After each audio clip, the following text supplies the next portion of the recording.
Okay, and we're You're gonna going have to get live closer on. to me, right? All right, let's She's do like this. trying to avoid me, I think. I don't know what we're doing here. Okay, is that better? Okay, yeah. Okay, guys, we're using a different mic, so you have to let us know if you can hear us. First of all, hello, Sherry. How are you? Can you hear us? Please let us know, because we're using, like I said, a different mic this time. It's just, we're not doing anything with it. Yes. And we're talking about pet food myths. Yes, we're going live on, where is that one? Oh, Facebook and YouTube. Facebook and YouTube. I feel like I need my sunnies. I know, it's so bright over here, but we were trying Hello. to utilize the lighting. And hi, Virginia? I don't know. Virginie. There we go. Hi, everybody. Welcome. Sorry we're later than usual today, but we are in Dallas together, and we got an Airbnb that wouldn't let us in until 4, and we had to do the setup and stuff, so. And it's hot in here. Lord have mercy. 75 degrees, y'all. Like, if I'm hot, whew, she's got to be, like, melting. I'm melting. I'm always hot. I'm always hot. And I'm always cold, which is why it's so crazy that I'm gonna close the blinds. You're just gonna, okay. It's actually coming in like above the blinds, which is why. Is that better? Well, I know. Yeah, it's above the blinds. It's okay. It's okay. So we're talking about pet food myths today, and I had such an extensive list. Isabel cut it in half. I'm kidding. I cut it a little bit. I did cut it. A little bit.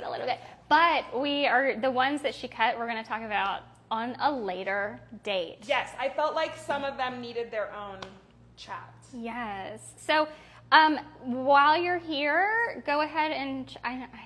I have like, it's funny how like half of my face is shadowed and her whole face is like glowing. I feel like that's Is that better? works. Okay, well, it doesn't matter. All right. This is the best we can do. I think we had like 6 minutes from when we 6 minutes. walked in to get set up. We did. We had 6 minutes. Okay. So we're doing the best we can. But go ahead and post questions about foods that you want to know if you can feed to your pets, dogs, or cats, because you might be surprised at how short that toxic food list actually is. So which one do you want to start with? Well, I feel like the most controversial of the list is the first one. Do you? I do. Okay. So People do you want to get say real that mad for about last, it. or do you want to do that first? I think let's do it first. Let's do it first. Let's do it first. So today we're talking about pet food myths as far as like real food that you cannot feed your pets according to general knowledge or public opinion. And basically, most of these things are based on old advice that's outdated. So we want to highlight stuff that you might actually be able to feed that you're not even thinking about feeding because you're scared to. So the first one is one that I've been to conferences where they discussed it, and like people were mad at the speaker who said it was okay. Yeah. It was a holistic pet expert. I don't think she was a veterinarian or a nutritionist. She was just like somebody who really enjoyed learning and teaching about pet nutrition and just holistic pet care, and she was fantastic. I think I referenced her last week. I don't know who she is. I can't remember her name. This was ages ago. She was like the one who told us that plugins were really unsafe for our pets. She talked about EWG and things like that. So she was very knowledgeable. I mean, this was long before everybody was already aware of these things. So she shared that garlic was safe for dogs. And actually, I just found this out last year when Dr. Judy Morgan broke the internet and told all of us that garlic is safe for cats too. Yeah. Like, I swear, I think I even posted, I was like, all right, Dr. Morgan, breaking the internet. She did. She broke the internet. People get really attached to these recommendations, but we have to remember that especially when it comes to pets, the research is so limited. The research is only done by those that have like a vested interest in getting some kind of advice or like a good result or a negative result on something. Big garlic doesn't exist. So there's no big garlic lobby that's going to do the research to tell us that garlic is safe for dogs. We have to take veterinary advice on this one. And then, of course, the organizations that give advice to their members are always going to be more cautious, because if somebody has a pet that has a reaction, obviously they're going to feel responsible. So they don't want to like go out on a limb and say it's safe, even though I don't have anything to back that up. So we trust Dr. Judy Morgan. Both of us do. Yes. We think that she, first of all, has the best interests of pets in mind, but also has some really good understanding of the science, the gut, the effect that these foods have. So she is stating, or has stated, that garlic is safe for dogs and cats. Yes. I believe some people use garlic even as a pest preventative. Yes. So tell us about that. So garlic is interesting, and the reason why so many people think that you can't feed garlic to our pets is actually based on bad science, not just outdated science, but bad science. So this this research that was done, they didn't use fresh garlic, they used garlic extract, and they gave these dogs what was the equivalent of like 60 heads of garlic every That's single toxic to day. anybody. Right? Yeah. I mean, water is toxic if you have too much of it, Yeah. right? Sure. So this isn't like, oh, we have to be careful just of garlic. We have to be careful of literally everything in life. Yes. Um, Of overheating. yes, of every, I know. I can kind of feel the AC coming down from this one vent, and I'm like, okay, that's nice. But yes, it's bad science, not just outdated science. And so, yes, it is used. You can use fresh garlic, fresh chopped garlic. I always recommend organic. I always recommend, and it depends on where you live in the world, but like we're in the United States, so I prefer garlic that is raised in the U.S. Even Mexico, that is probably fine. But I've seen too many documentaries about garlic from China.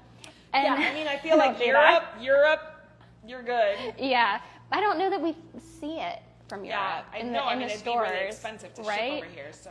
But the reason I say that is because if you notice, and one of the best ways to tell the difference, because some of them aren't labeled really well in some grocery stores, is if that root is chopped off.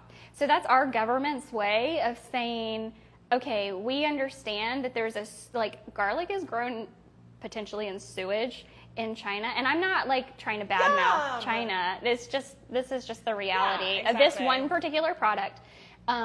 Probably others, but we're just talking about garlic right now.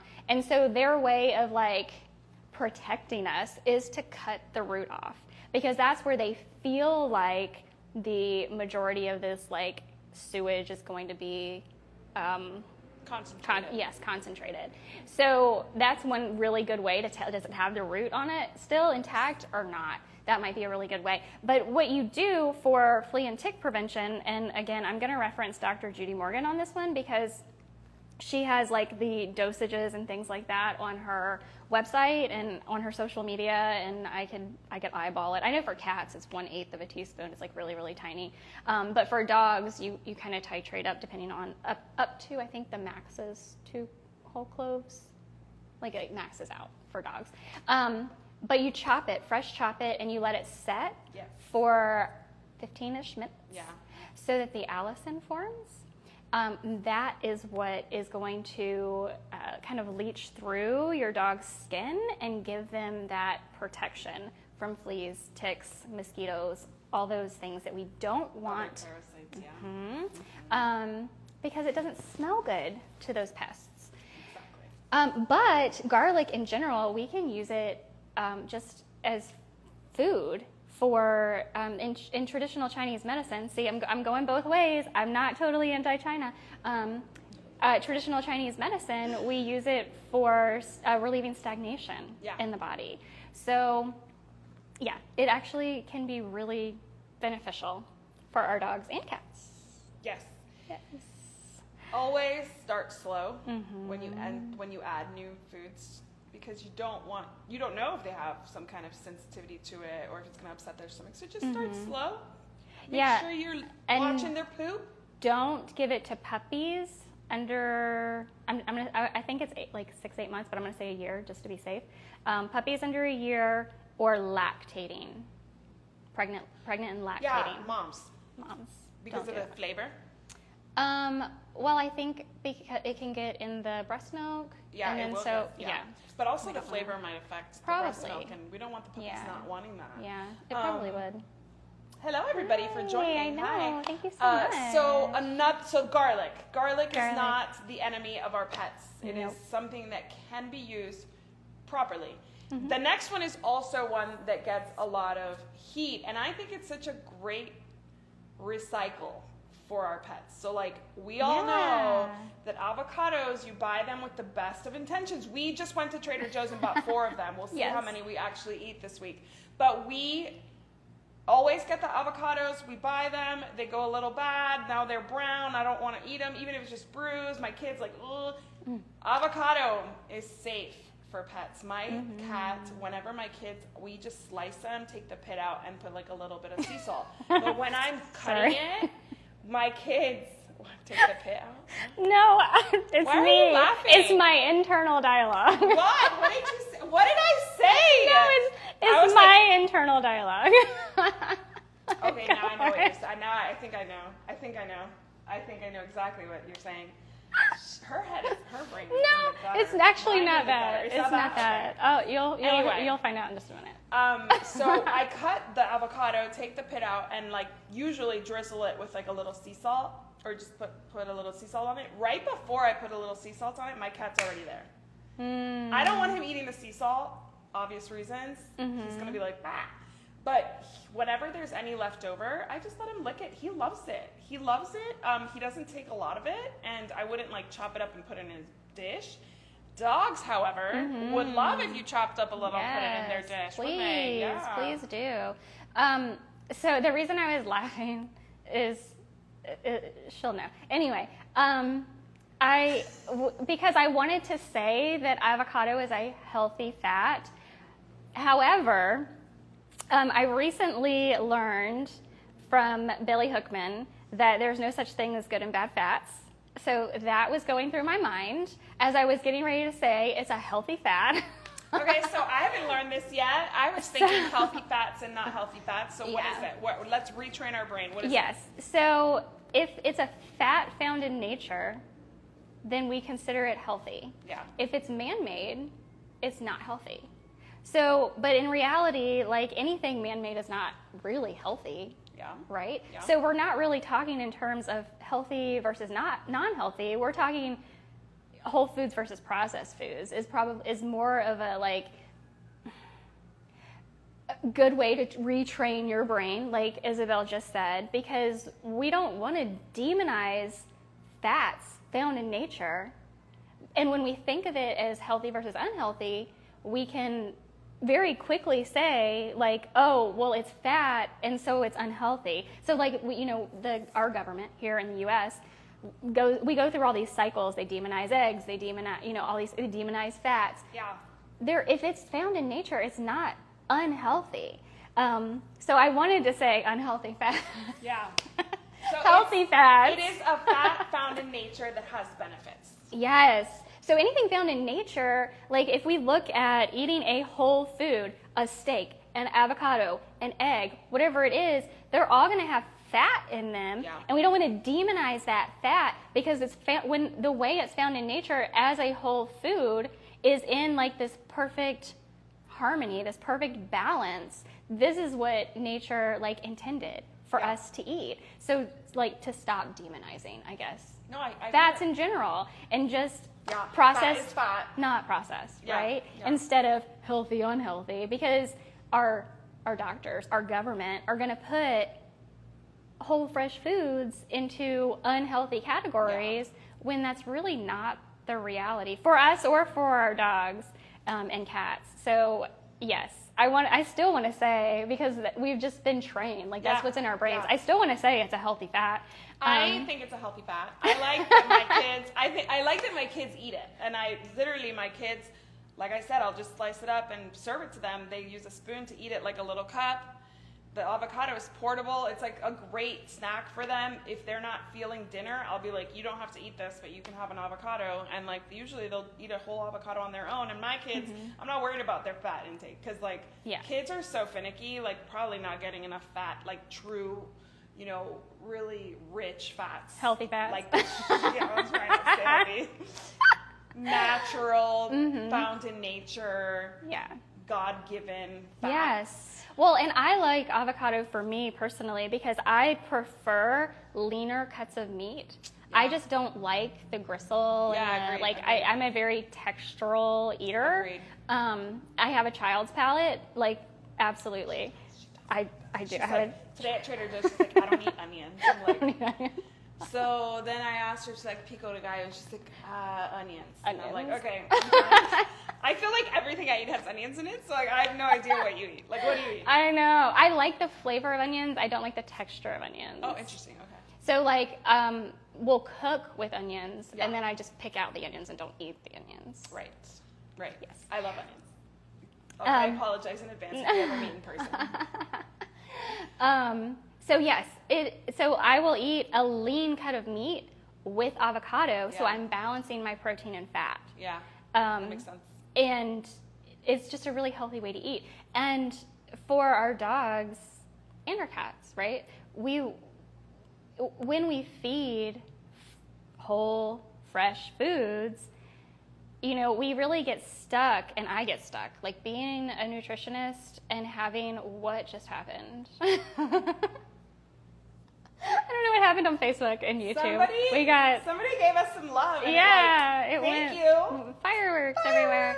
I struggle with this because when I give somebody a recipe, I feel that I'm obligated as a nutritionist, like that's what they're hiring me for, to give a recipe that's balanced to AFCO. Yeah. Right? Because I don't want them taking a recipe 10 years from now to their veterinarian and their veterinarian looking at it and saying this isn't balanced. Oh my gosh, you've harmed your dog. Like, I don't want that to happen. So I feel really like, and a lot of our fresh foods, like commercial fresh foods, like Viva Raw or Green Juju or All Provide or Goodness Gracious, whoever, they are in this box too. It's like when we're feeding whole fresh foods, we're getting all of these wonderful nutrients from the fresh foods, and somehow we have to like box them into AFCO standards. Yeah. And so that's really tough. And I just got off on a tangent about avocado. Somehow I landed on an AFCO standard. Okay, so avocados. Cats can eat them. Yes. Dogs can eat them. Yes. I think one of the things that always resonates with me is if your pet's interested in them. Yeah. And they seem to like them. Just do a quick Google search. But like, look at maybe, instead of being like avocados safe for dogs, be like, how much avocado is safe for dogs? Like, phrase it for Google so that they find you results where it is allowed, but in moderation, right? So like if you Google, is avocado dangerous for dogs? Google's going to bring you all the people who say that avocado is dangerous. So like maybe how much garlic.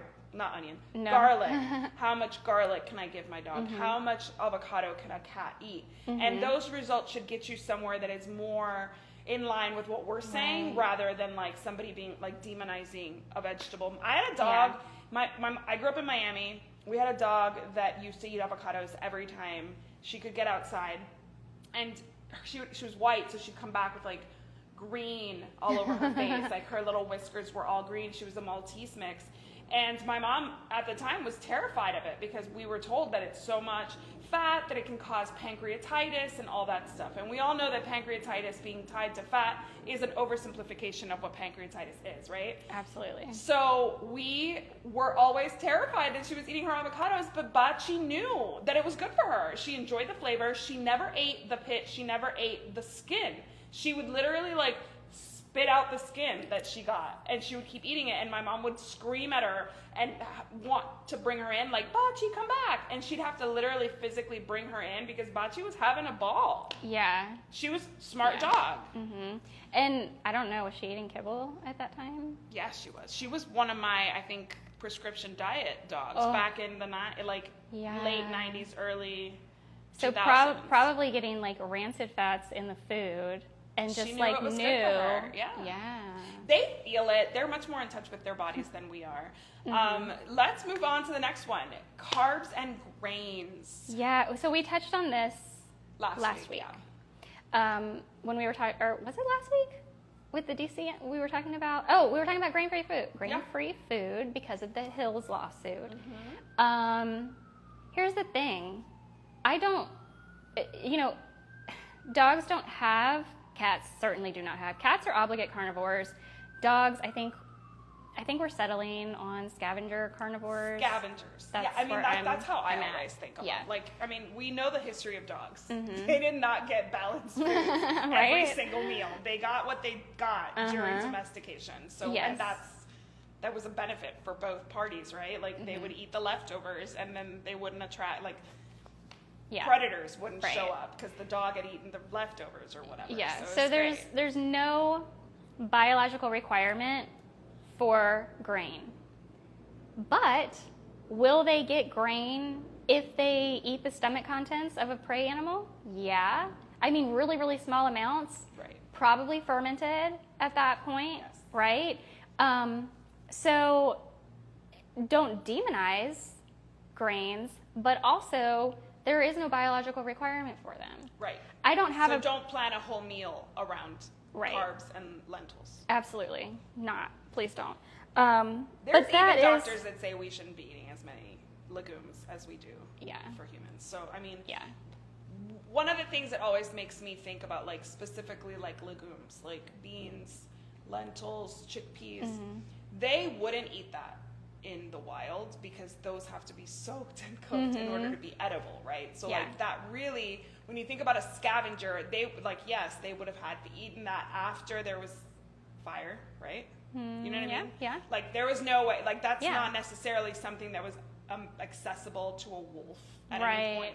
So unless there was some It's sort not of really- natural fermentation going on. they're somewhere. so hard. Nobody would eat that. So Right. I understand why people say don't feed them that. It is something that even I think about when I'm feeding that to myself or my kids. In Spain we eat legumes all the time. It's part of the Mediterranean diet.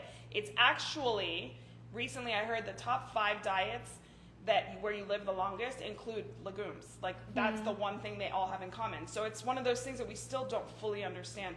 But for me, are there carbs and grains in kibble? Yes. Talk about in raw feeding, how much of carbs and grains make up a healthy meal? I mean, off the top of my head, maybe 2%. Really, really low. Yeah. Because even if you think of a prey diet, a whole prey diet, and if there are carbs, if there are starchy carbs, if there are grains in the stomach contents, that is such a small amount, comparatively to the muscle meat, the organ meat, the bones, which, by the way, your dog is going to be eating those bones. And, it's such a small amount versus in a lot of kibble diets, we're talking 40+% sometimes. Yeah. 30 in the 30s if you're lucky. Right. It's in the 30s. Right.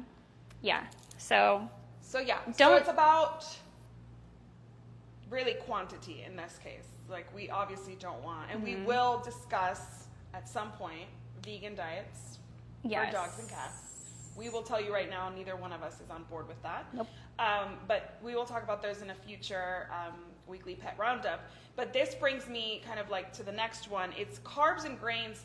Really, if a dog is getting those, it's usually from table scraps or human food, and you don't want to feed those anyway because they're usually, any kind of carb you're eating is super high in sugar, super high in spices and stuff. In Spain, if I was going to give my dog some kind of meal that included a legume, it's going to have a ton of salt and spices and paprika and things that like they're not going to enjoy need it. and they're not going to need it, and it might upset their stomach. So like really the next one we're going to talk about is human food, and it's really about like, can they have human food? Yes, but like why would you give them certain things over others? Like my dog now, I said this last week, I think, where one of my dogs passed away, and I was so strict with her food, and then when, you always plan that like their last meal, they'll have something delicious that they couldn't have while they were alive, but I couldn't do that because she got so sick so severely, so quickly, that she didn't want to eat toward the end of her life when I knew that it was time to say goodbye. So right now I do share human food with my dog because that changed my perspective. Waiting, for them to get something yummy at the end of their life is not necessarily always possible. So I do incorporate some human food into my dog's food, especially because my dog does eat some kibble. So I give the right human food to my dog. I consider human food like eggs. I consider human food like pumpkin puree.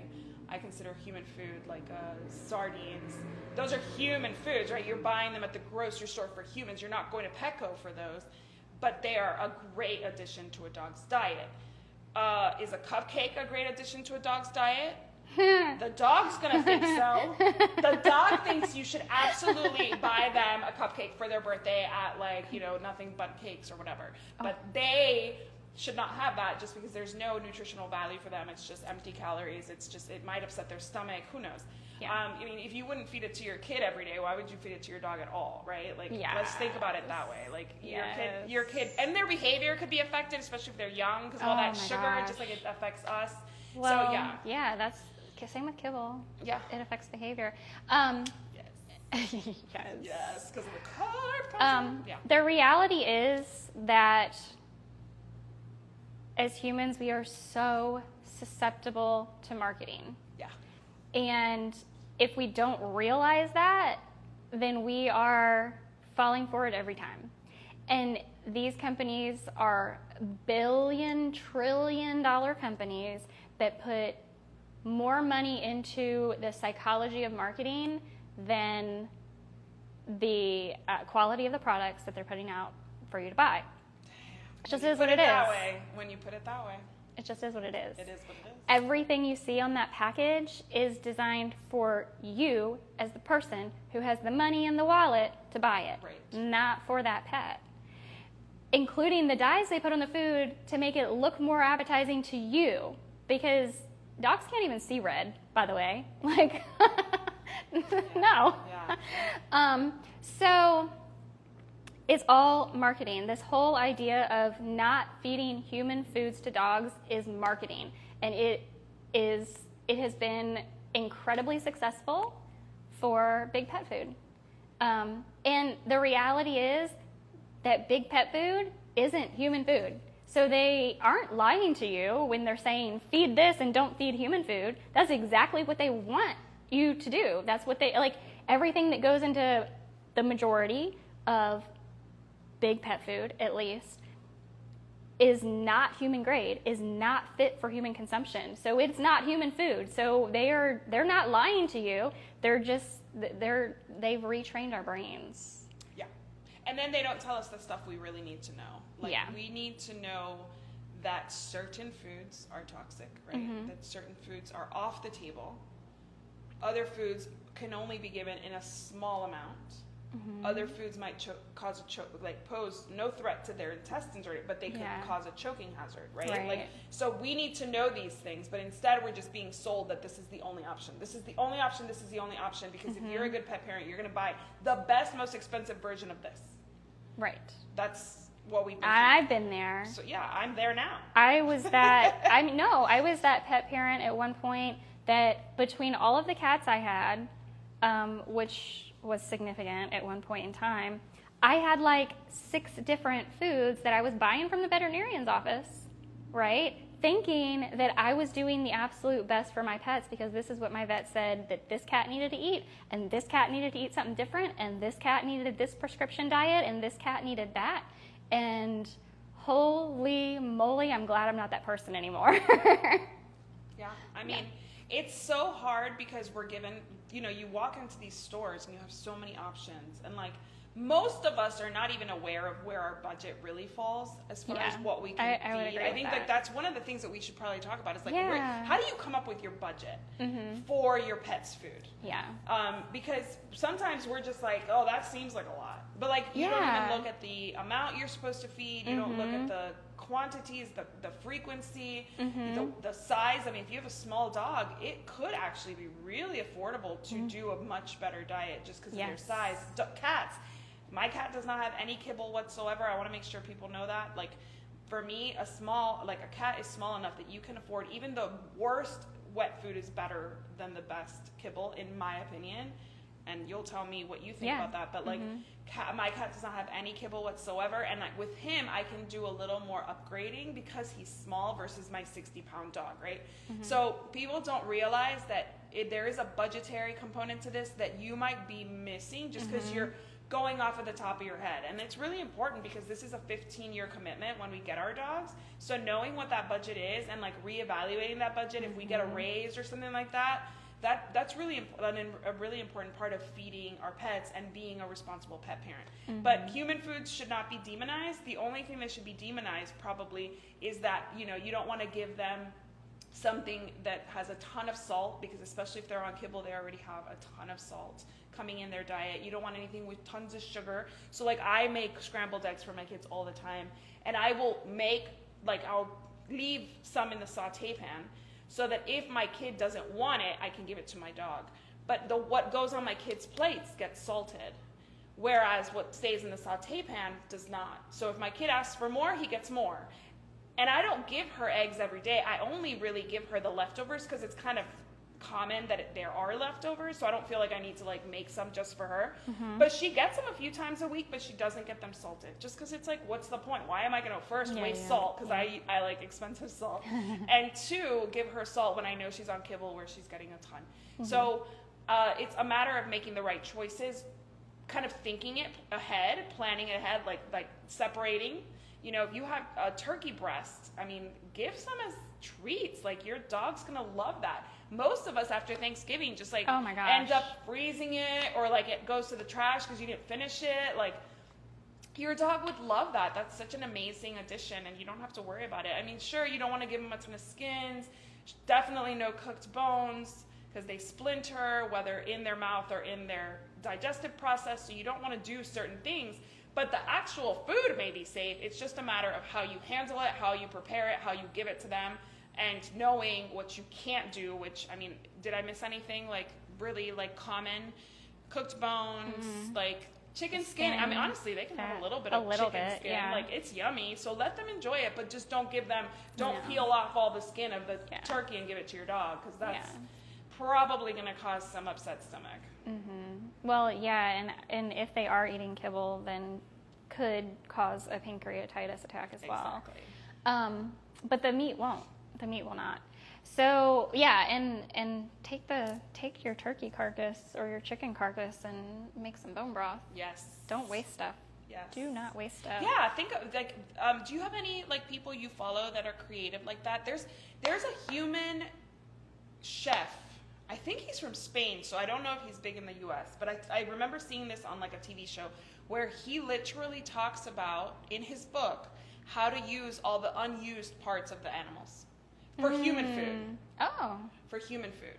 So I'm pretty sure I saw this in Spain, and it was basically like using these old ingredients that we no longer use, like where 100 years ago, the whole animal was used for different reasons in different ways. Oh, so, I'm not eating a pig snout. Ain't happening. I know, but you can make some kind of broth out of it. I'm sure you can. So that's what that book was about. Do you have any ideas or like any resources that kind of give you creative ways to use? My. And I'm putting her on the spot. I always put her on the spot. Yeah. Because I trust her that much. No. Because I believe in her so much. No. Especially for No, for pets. For humans, none of us are going to eat that stuff. No. So I'm not going to bother telling you about it. Apparently, there's like a movement, though. There's a movement. Oh my gosh. Yeah, you should create something like that. Oh, Lord Jesus. Okay. You guys make beef tallow at home? We do make beef tallow at home. Using up the fat. Yeah, we just get tired of wasting stuff. Yeah. And I'm tired of cooking in seed. I don't want to do it anymore. Yeah, no more seed oils. Yeah. Tell my husband that, please. Okay, the next one. I'm not going to even talk about this because you're the expert. I mean, I'm all for it. So. Yeah. So especially with our traditional medicine veterinarians, people just want to demonize raw meats. And yes, is there a concern for pathogenic bacteria? Yes. Salmonella, Listeria, E. coli, of course there is. But more so for humans. More so for the contact with humans. Because is it possible that our dogs could become sick from Salmonella or E. coli or Listeria? Absolutely. It is so much less likely. Their digestive tracts are shorter and more acidic. They're designed to eat dead, to catch a prey animal, kill it, and eat it. And if you think that doesn't have pathogenic bacteria, you're out of your mind. I wouldn't even touch it, let alone put it in my mouth. But because they're coming back to it, especially if you think about, let's think about a lion or a tiger or a leopard, and they're catching a large piece of prey, a zebra or an antelope or whatever the heck they're catching right over there in Africa, which is so beautiful and I want to go one day.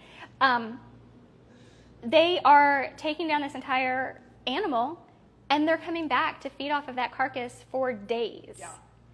And they're bringing their friends. Yes. Yeah. They're sharing, Yeah. they're slobbering, it's getting flies, and flies are helping themselves too. Yes, the and they're laying. There's larvae. So our animals, they are designed to handle it. Yeah. We are the animals who have evolved into fire. I want to say Using say an inappropriate word. Using fire to.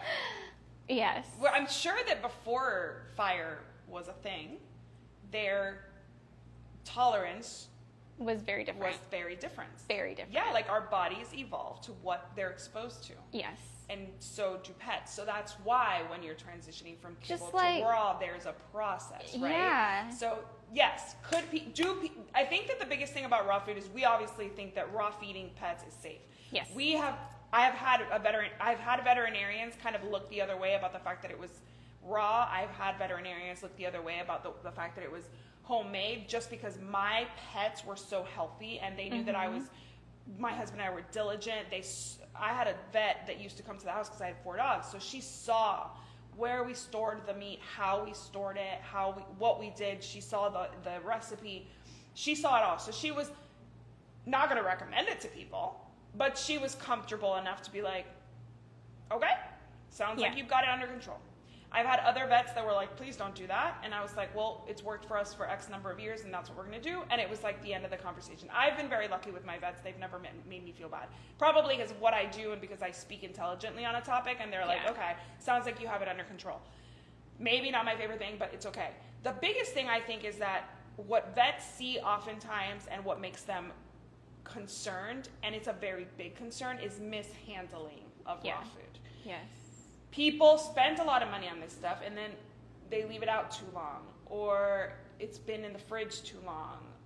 All these things happen and they think, I can push it, when they shouldn't push it. So that's the biggest thing for me is raw meats are safe. Raw feeding is safe. It's actually, to me, and ask my dog, the ideal way, because it really is the most natural way. I think cooked food is great too, lightly cooked, where you're not like overcooking and over removing all the nutrients from all the heat.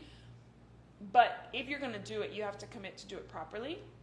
You have to sometimes say, like, this is too much of a risk. I'm going to throw this batch away or this container away because I've made a mistake. It's not really practical for travel.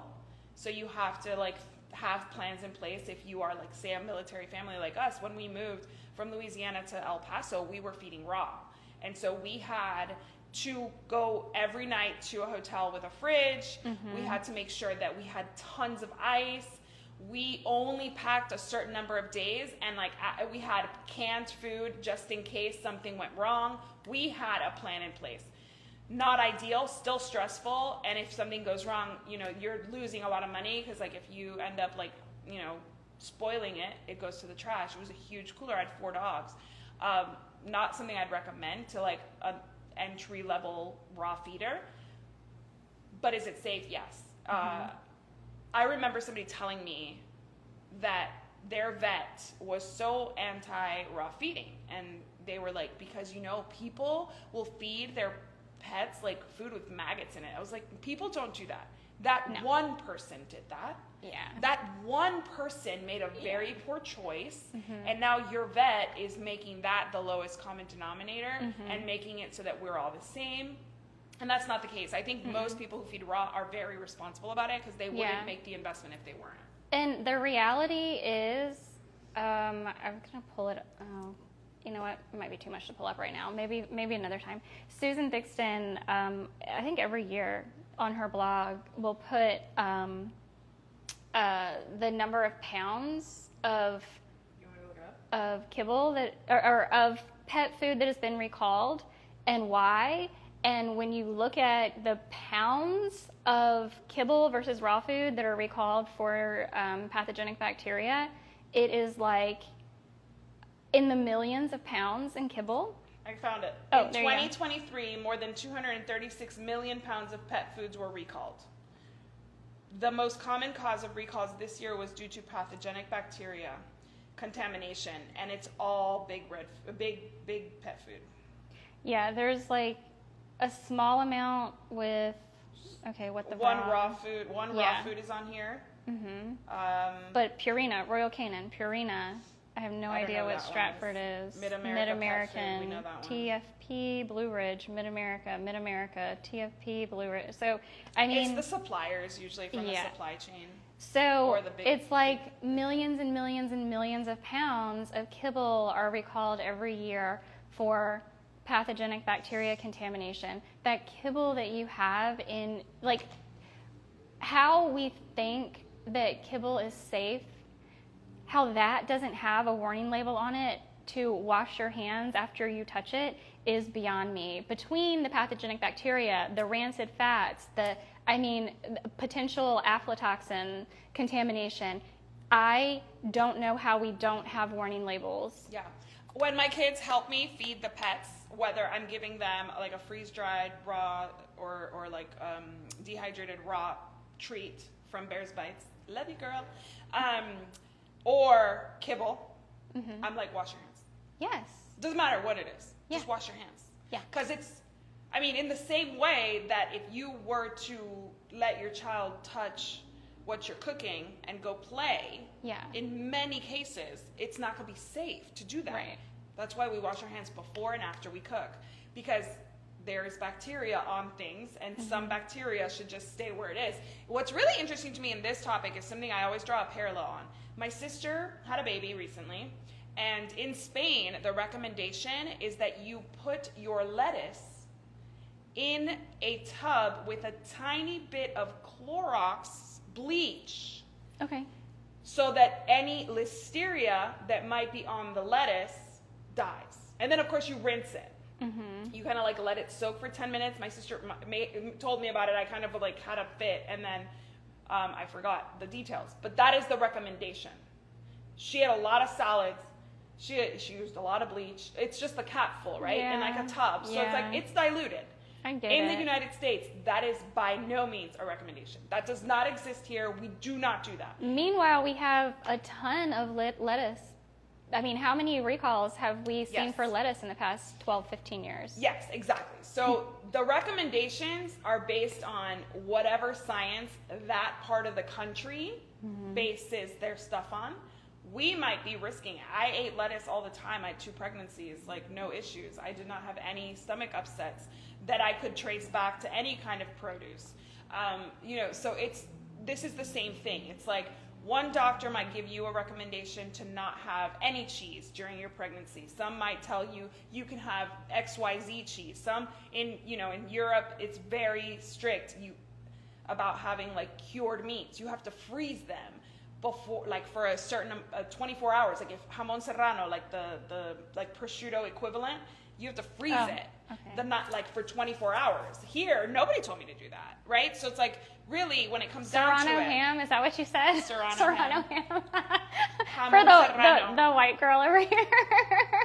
Serrano ham. I'm sorry. No, I you're totally good. forgot You're good. that there was a translation for it. I swear to you. I was like, they don't know what Serrano ham is. It's prosciutto's Spanish cousin.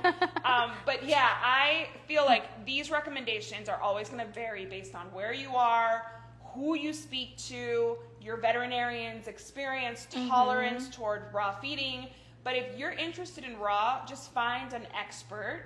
There's one sitting right next to me that can direct you in the right way to do it, in the way to balance the meals, either per meal or over time or whatever it is you want to do or whatever it is your pet needs. So there are ways to do it properly, as with everything in life. I mean, listen, there is a way to drive a car in a way that you could kill yourself, and there's a way to drive a car in a way that is safe for everybody on the road. This is the same thing. You do it wrong, you're going to pay the consequences, or your pet is. Yeah. Next one. Yeah, this is a big one if you're in the raw feeding world already, or you're like just dipping your toes in, like what's going on here, and you start getting into some social media groups, and there is a huge debate, depending on where you go, what you look at, who you're talking to. Do carnivores need vegetables? And I will say, even for myself, I have gone through a period where I tried an animal-based diet and I was not eating vegetables. And quite honestly, I felt amazing, but I eat vegetables now. And I think we have learned through science, through real science, that there are plenty of nutrients that we can get through vegetables that we're not getting from meat. So again, if we go back to prey diets, a wolf in the wild, a wildcat, whatever, they're eating the stomach contents of their prey animals, number one, which is going to contain vegetables. And our scavenger carnivores, our dogs, are what is happening over on Facebook and YouTube? Thank you for the balloons. What our scavenger carnivores, our dogs, are going to eat whatever is available to them at the time. So if they aren't able to catch that squirrel that day, because squirrels are fast, then are they going to munch on some grass? Does your dog munch on grass? Absolutely, Yeah. they do. Are they going to eat a blueberry off of a blueberry tree? Yeah, or bush. It's not a tree, it's a bush. Absolutely, they are going to do that. So we can really get in the weeds with like, I only want to feed my animal exactly what they would eat in the wild, but then also somehow overlook the fact that They're still survivors and scavengers. Yes. They're going to do what they need to do to eat. So, Absolutely. Yeah. And honestly, we've seen that. Like in the Forever Dog, they have the good thing about that book is that there's a lot of research cited in that book, and like we've seen like how blueberries can increase longevity. We've seen how green foods are so beneficial, orange foods are so beneficial, and we see that with us. I think that obviously we know that the very sad American diet is full of things we don't need. But when you think about the basics, like you said, whole foods, they're good for everybody. There's benefits for everybody. There's different nutrients in every food for a reason. That's the way it's designed, in my opinion. That is a God-given gift, right? Like why can pigs find truffles and we can't? It's amazing. It's it is truly like we all, just like going back to Bachi. Bachi was in a backyard in Miami. She could have eaten other things. She went straight to those avocados because there was something in those avocados that she wanted, needed, and felt, inspired to like get in trouble for. So, I mean, I think it's crazy to me that anybody would argue a benefit of adding something that we know is a superfood, right? Yeah, mushrooms. To a meal. Like, yes. these are superfoods. Yeah. And they're superfoods for all mammals, not just us, and for insects and all those things that we don't study. All right, next one. Teas. This is a weird one. This is a weird one, but I saw that Rodney and Karen were talking about teas because apparently, and I want to say, don't quote me on this, it was like the AKC maybe that put out a blog about not giving teas to your dogs when we know from the Forever Dog book, like you were just talking about, that green tea is incredible, that chamomile tea is incredible. Like we can use There's a lot. I think what the issue is here is caffeine. So if we're looking at teas that contain caffeine, like a black tea that contains caffeine, no, we don't want to give that to our dogs. Right. But green tea is naturally decaffeinated, and there's just so much benefit there that.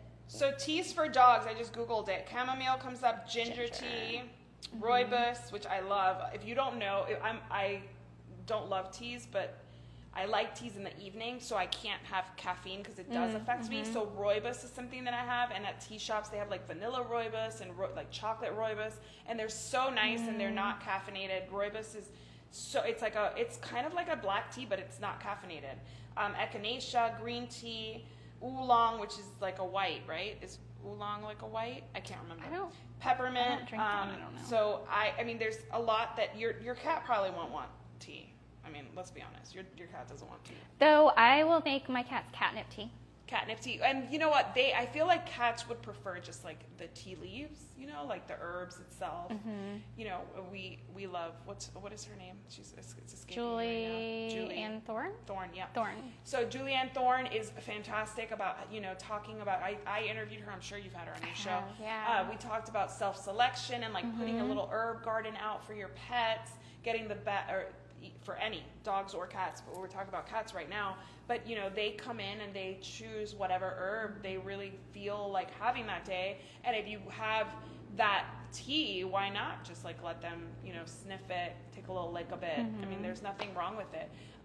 I did have a pet a friend whose pet died of drinking coffee. Oh. So she was a very small dog and she got into the coffee. Wow. Made her super sick, kind of, you know, maybe strong coffee, mold in coffee, who knows what, right? Like, you know what, who knows what it was. But so a lot of things get lumped in, right? Like coffee is bad, caffeine is bad, chocolate's bad, so tea must be bad too. Like, no. There are teas that are safe, there are teas that you probably want to skip.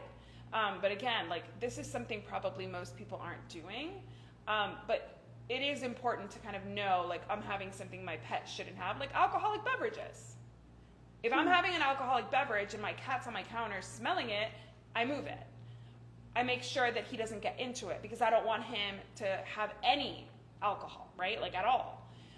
So just be aware of what's safe and what's not. I mean, there are, you know, cannabis teas like with THC in them that are pretty high potency for people. You probably don't want your pet having that either. So just make good decisions, just like you would do for your kids. My kids are not drinking my margaritas. If I had THC in the house, which I don't. Are you sure? No, I'm kidding. You know what's so funny? I'll tell you this story. We were at the doctor a few weeks ago, and the doctor asked me if there were any concerns about drug or alcohol abuse in the home. And Noah was the patient, and Noah heard drug or alcohol, and all he heard was alcohol, because he doesn't know what drugs are. I don't think he's 6. Right. So hopefully he doesn't know what drugs are. And there's definitely no drugs in our house. We are military, so not going to happen. But he said, oh, Papa lets me try his beer. And I was like, wait, what? I was like, when? He's like, no, he lets me smell it. I'm like, yeah, okay, let's not be like, let's not be like, and he probably has like had a sip or something, but like, let's not be crazy. Papa does not let you try his beer. Like, you're not sipping on beers together because we're super careful of that. Like, I will let them smell my wine. I will let them, you know, say, I want to know what they smell because it's interesting to me as a wine drinker and like what's on the nose, right? Like, what do you smell? They don't smell anything. They're not sitting there being like leather and spice and black pepper, right? They're not doing that, which I hope they will one day. But it's really important to just be proactive with these things that we drink. I mean, think about all the xylitol that we have in our house now. Xylitol in like sugar-free beverages, in any kind of, toothpaste products, sugar-free gum. The same way we're going to be safe about xylitol, we're going to be safe about whatever beverage we're having, whatever food we're having. But it doesn't make it off limits. It just makes it specific to that species. Like chamomile is amazing for all species that I know of. Yeah. I grew up on it. It's amazing for so many things. And if you don't have chamomile in your house, go get some. Next one. We're getting close to the end. We are. Nuts and seeds. Yeah, this one's interesting. Because I think unless your dog or cat has like colitis, which I think is pretty rare. I mean, and it's not usually caused by this. It's something that already was caused by maybe like separation anxiety, like a boarding situation caused it for my dog where she was completely like stressed out and she got colitis. We had to come home early. Like your dog could be maybe prone to like chronic colitis in those settings, in like a high stress setting. But yeah, I mean, most dogs can tolerate nuts and seeds. Yes. Not seed oils. With one exception. Yes. But I mean, I use them to balance recipes. Yeah. I will use and pumpkin seeds can be a good like dewormer. Yeah. There are lots of uses. Yeah. Pumpkin seeds are a superfood. Yeah. For everybody. Yeah. Yes, Yeah. absolutely.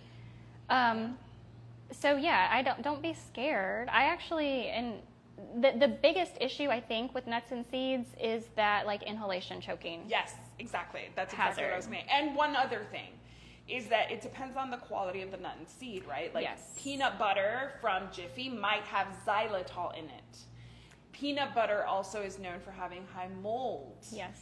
So like while we were told in 98 to fill a Kong with peanut butter, now we're being told that you can still use it, but just very sparingly. Like some people use it for like high level treats, like if you're in the bathtub, or when my dog gave blood, Socks was a blood donor, may she rest in peace. They would have like a literal thing of Jiffy or whatever safe peanut butter there was, and they would just let her lick it while they were getting her blood for donation. So they have their uses, but that's not something you want to do every day. And the reason nuts and seeds are considered dangerous is often because of pancreatitis, again, because they're so high in fat or whatever. Fatty, but really, your biggest risk is the xylitol in peanut butter, the mold in any of these products. Yes. And the choking, because like your Yorkie has no business being given like a full cashew. Like it could be a problem. They could aspirate it, and that requires surgery. Yes. To remove. And you really need to know your dog. So my dog, I do have a little dog. She's 14. Yeah, no, I'm talking about like a 4-pound Yorkie. But I will give, if I am eating a cashew, I will give her maybe a half of a cashew. Yeah. Or I'm trying to think of other nuts that I like. A pistachio, which I like Brazil nuts. They're full of selenium. But she is so funny because even a half of a cashew, she will take and like nibble at it and nibble it down. I like to crush them. Yes. So like I might just take like something like the back of a knife and just crush it and put it in the bowl. Yes. That's so like a treat. Yeah. If I'm like instructing for a recipe, I'm crushing. Yeah. We're not putting whole nuts because in the... with Kira, she's a big dog, but she doesn't know what to do with it because it's like such a different texture than she's used to, that I do think that's like kind of like, so I crush it and put it.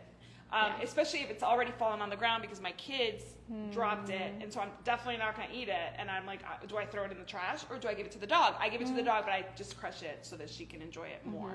And then, nuts and seeds, again, are the same thing as like kids. Like I have a friend who was trying to do a healthy Easter basket, so she put nuts in there, like a trail mix. Her child aspirated the nut. Oh. This was in Lake Charles, Louisiana. The hospital there could not perform the surgery. She ended up having to go to either Lafayette or Baton Rouge to get her daughter surgery because she was trying to do something healthy for her daughter, and it totally backfired. And no hate to her, she handled it beautifully, and like, we all as parents learn, but I learned from her experience. She was chewing it, and a little tiny piece of maybe a cashew or something like that ended up in her lung. So they had to go into her lung and remove it, because what happens if you don't remove it? A serious infection. So those kinds of things is why, you know, again, it's not what you're giving all the time, it's how you're giving it, when you're giving it. If they're a puppy, maybe they just weaned, they don't need nuts or seeds. Don't need that. Just like, you know, maybe I don't really give my 4-year-old nuts and seeds. I mean, pumpkin seeds, those are easy, those are soft. But like I would never give her like a full cashew. She does not eat trail mix because I worry that they're so active that it could end up in the airway. Okay, so we've made it through the list of common foods that are demonized for our pets. Yes. And the only foods that we really want to remind people that are super, super off limits are, drumroll please. Grapes. Oh, Yeah. Oh. Oh, I'm impressed. You can do it. You're Latin. You can do I it know. better. I didn't expect you to do it so well. Wow. Good girl. Grapes, onions, macadamia nuts. Those are the nuts. That's the one The nut. one nut. And do honestly, not do it. why would anybody give macadamia nuts to their dog? Those are expensive. Save them that's for true. you. That's true. Yeah, no, don't give those And to your dog. Chocolate. We already know chocolate. And the funny thing about chocolate is it's really the cocoa, right? Yeah. So like, Yes. it's all about how much chocolate is in that chocolate they got into. My sister's dog, Satchmo, the day I left him in her care, he showed up at my house in Louisiana. 6 months later, I went to see my sister in Miami. She lives in Spain. I lived in Louisiana at the time. We met in Miami so I could hand off the dog to her. She had decided she wanted him. I adopted him to her. The day I left, after our visit together, she was 100% in charge of him. He got into a bunch of chocolate. We had just gone on a cruise we went to. The cruise was Italian. It was the MSC, where we went on the yacht club. Yeah. That's a story for another time. But she had left her suitcase, new pet parent, totally forgot, spaced, and that was Italian chocolate. That was like almost 90% chocolate. That was dangerous. Yeah. If it had been a Hershey's bar, probably more like butter of some sort. Yeah. You know what I mean? Yeah. So like, again, it's the chocolate is cow is so small. Yes, but, exactly. Yeah. So always be careful. Another reminder for xylitol, if you don't know what xylitol is, it's a sugar alcohol. It's basically like a sweetener that doesn't have any calories. So it makes its way into a lot of foods that are meant to, you know, be sweet but low calorie. Also, it's used a lot for some reason. I don't know the science behind it, but it's used a lot in dental care. It is. Yeah. And you know, my holistic dentist recommends it. Like they have a wall of products, toothpastes Same. and gums and Mine whatever that is xylitol based. And I won't buy it. I will not buy it. And I told the people at the checkout, whatever, I was like, you really should put like some sort of warning label on this that, you know, you need to make sure to keep, especially like the gums. Dogs. I don't keep think, it away. we don't know that it's that bad for cats. Like, it's definitely not something you want your cat to ingest, but it is fatal to dogs in certain amounts. And like, you don't need a lot for it to be fatal. So your sugar-free gums, all of that stuff, I won't buy it. Like, I seriously won't buy it. Right now, I had some sugar-free gum that I bought on a trip because my ears were popping on the plane, and I literally put them in like my underwear drawer because I don't want Kira anywhere near that. And it smells good, right? So this was like a fruity gum instead of like a mint one. Maybe she wouldn't get into the mint, but this one smelled like fruit and sweet. So I had to put it away in a really safe place because I'm scared that she's gonna try it. And usually if they find a pack of gum, they're gonna eat all of it. Yeah. If it smells yummy to them, they're gonna eat all of it. So that is a lot. I actually xylitol. wonder if a cat would be interested in mint gum because catnip is in the mint family, and I wonder like. I've never seen any research on how it affects cats. They've just kind of said, to be on the safe side, right, let's not give it to cats. But like dogs have been dying of xylitol ingestion. So just make sure that those are the more processed foods, like a chewing gum that's made with who knows what and who knows how. Like I have no idea how that's made. Those are the most dangerous things. Like your scrambled egg, share it. Make your dog's day this weekend and give them a little scrambled egg. Yeah. Well, and that's the thing, right? Is it real food or is it not real food? Yeah, exactly. That's what it comes down to. You're safer with real food than you are with a lot of the nastiness we buy. We did really well at the grocery store today. I think we did until we got to checkout, and then I was like, yes. No, and she was like, can you just make sure that it's organic, blah, blah, blah. And is that organic or is that not organic? And I was like, okay. I always do organic produce and fruit, so it's fine. Same. We agree on that. Yeah. But I was like, I'm getting wine, and that's not organic, girl, okay? But she was like, we're walking out with our healthy foods, our avocados to make our own guacamole. We got organic tortilla chips because organic. We got hummus. We got like good, healthy snacks. And then she's like, 2 of these packages of like these little cones with chocolate in them. What are they called? Just the tip? They're called Just the Tip. She's like a 15-year-old. This woman is like a 15-year-old. So that was it, guys. We're in Dallas. That's why we're together. We're in Dallas. And we are going to a ghost tour tonight. So we're excited. It is cooling in here. The sun is setting, so it's not in my face like it was a second ago. Yes. We are going to have a great time. We are going to see you on Wednesday for happy hour. We are not going to commit to a time yet. Okay. Because we are going to do like a cat cafe on Wednesday nearby with cat therapy. Hi, cat therapy. We're hoping to meet up here in Dallas because she's local. So we are going to do that, and then we'll come home, and we're going to have the wine chilling, and we're going to do happy hour together. And what are we going to talk about? What are we going to do? We're just going to chat about the week. I need to figure out some questions to ask you about these conferences. Well, I just finished up. We have a few minutes, I think. Sure. I just wrapped up the Texas Pet Sitters Conference. I was the MC for the second time in a row. I don't know how this organization, I've been to the conference before. I spoke at the conference in 2016, but I left the pet sitting industry in 2020. So I don't know what possessed them last year to invite me to be their MC, but it is the happiest weekend of my life. I get to be such a goofball.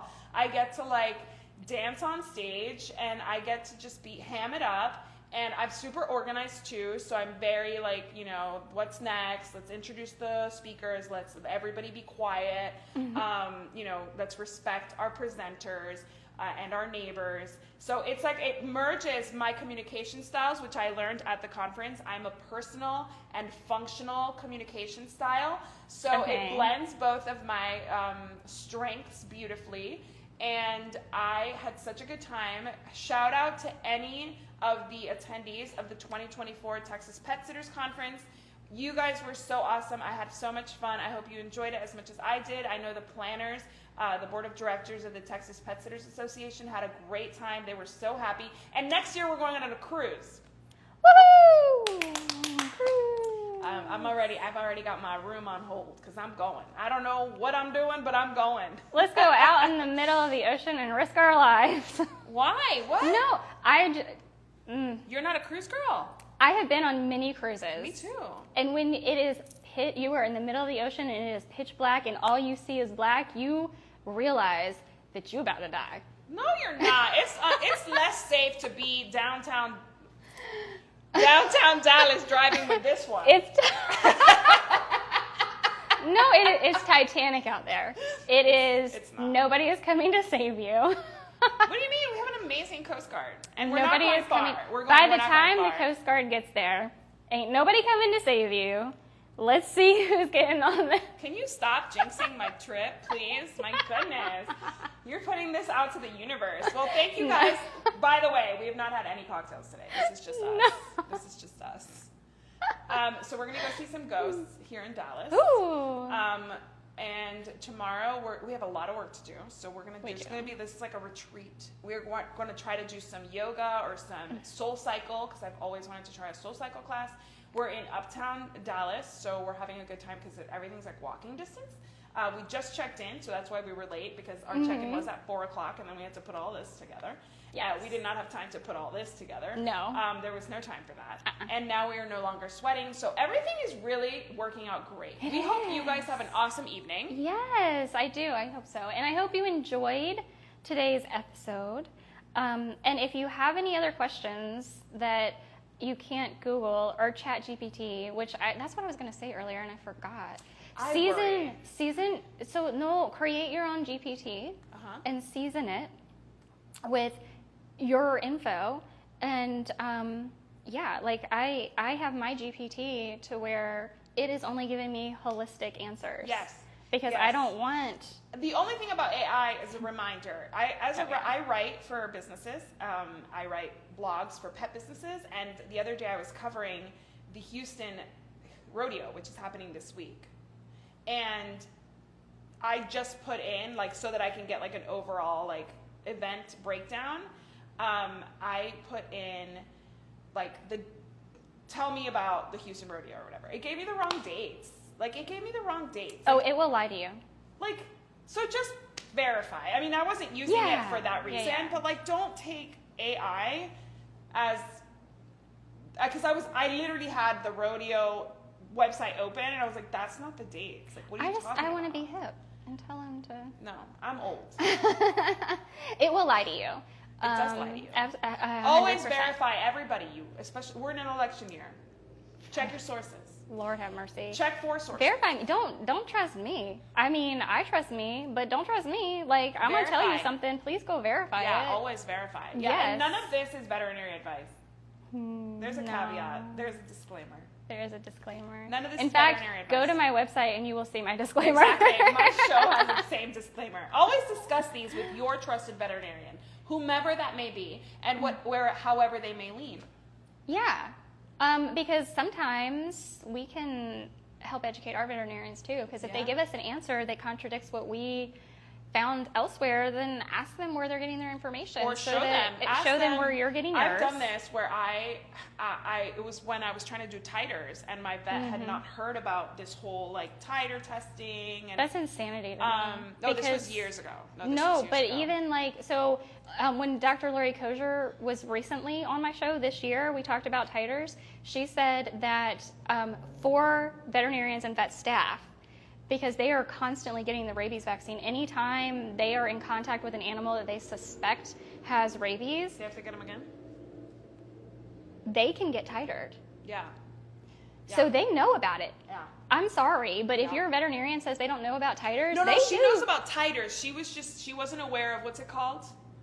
The organization that's educating us, the doctor that almost lost his license because he was dosing. Protect the Pets? Protect the Pets. Mm-hmm. She wasn't aware of that, so I was explaining to her, Protect the Pets, and I was telling her that I preferred to titer instead of vaccinate, and she explained to me that legally I would still, in the state of Texas, need the rabies vaccine, and I had a biter, so there was no option to like not do the rabies vaccine, but I explained it to her, and I sent her the link to Protect Your Pets so she could learn about it. I'm sure that from her perspective, that was a super risky, shady thing because she's very traditional. She even called, but this is the beauty about my vet, she called her mentor to discuss it. So like she took my request very seriously, so seriously that she talked to another more senior veterinarian about it and came back to me. So our veterinarians are so hardworking. They really mean to do the best for the pets. And I think that if you approach them with some links, they'd be happy to like check them out. You know, maybe not immediately, but they would be happy to check them out and discuss those concerns or questions with you. So I'm going to leave it at that. Yeah, we're over an hour anyway. So bye everybody. Bye. Thanks for joining us. Have a great evening. We'll follow our stories so you can see what we're up to because we are going to be sharing on both Covered in Pet Hair and the Pet Parenting Reset our week's adventure. And then you can follow us at Super Zoo in August when we get back together. Oh my goodness. That's going to be so much fun. All right. Bye, y'all. Bye.